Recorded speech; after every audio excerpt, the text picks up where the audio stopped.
오늘은 로마서 12장 18절부터 21절까지의 말씀을 함께 묵상해 보도록 하겠습니다. 말씀을 봉독해 드리죠. 할 수 있거든 너희로서는 모든 사람과 서로 화목하라. 내 사랑하는 자들아, 너희가 친히 원수를 갚지 말고 하나님의 진노하심에 맡기라.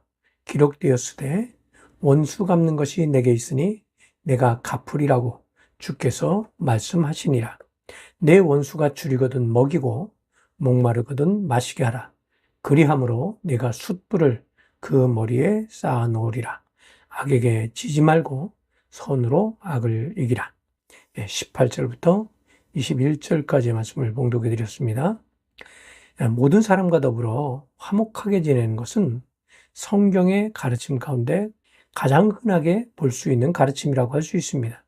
이는 모든 사람으로 더불어 화평함을 주시라는 말씀과 오직 위로부터 난 지혜는 화평하고 라는 말씀과 같은 선상에서 이해될 수 있습니다.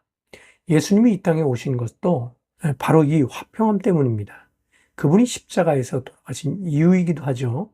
그런데 바울이 화목하라는 가르침에 조건을 붙이고 있습니다. 그것은 할 수 있거든입니다. 이는 우리가 화목하고자 하지만 불가피한 상황도 있을 것임에 대한 암시이기도 합니다. 가령 우리가 화목하고자 하지만 상대방이 화목의 조건으로 우리의 신앙을 포기할 것을 요구한다면 그것은 결코 화목해지기 어려운 조건이라고 할 수 있습니다. 뿐만 아니라 국가 간의 전쟁에 있어서도 상대방이 지속적으로 위협했을 때 수비적인 자세로는 평을 유지할 수 없습니다. 전쟁에서의 평화는 서로가 군사적인 균형을 이루었을 때 평화가 유지될 수 있습니다. 그럼에도 불구하고 그리스도인들은 화목할 수 있기를 힘써야 합니다. 불가항력적인 상황이라 할지라도 그것이 우리의 신앙과 생명을 위협하는 것이 아니라면 당연히 서로 화해하고 용서하며 화목한 관계를 유지할 수 있어야 합니다. 우리가 이처럼 화목의 관계를 유지하는데 가장 필요한 가르침은 원수를 사랑하라는 예수님의 가르침 속에서 찾을 수 있습니다. 바울은 이 일에 대해서 분명하게 지적하고 경고합니다. 원수를 갚는 것은 우리의 몫이 아닙니다. 그것은 하나님께서 친히 갚으실 것입니다. 바울은 신명기 32장 45절의 말씀을 인용해서 원수 갚는 것이 내게 있으니 내가 갚으리라고 말합니다. 이는 좀 더 깊이 생각해 보면 만일 우리가 스스로 원수를 갚겠다고 하면 그것은 곧 하나님의 주권에 대해서 침범하는 행위가 될 것임에 대한 경고라고 할 수 있습니다. 세상을 살아가면서 분명히 우리는 억울한 일을 만나게 될 것입니다. 그리고 수많은 이들로부터 상처를 입을 수도 있습니다.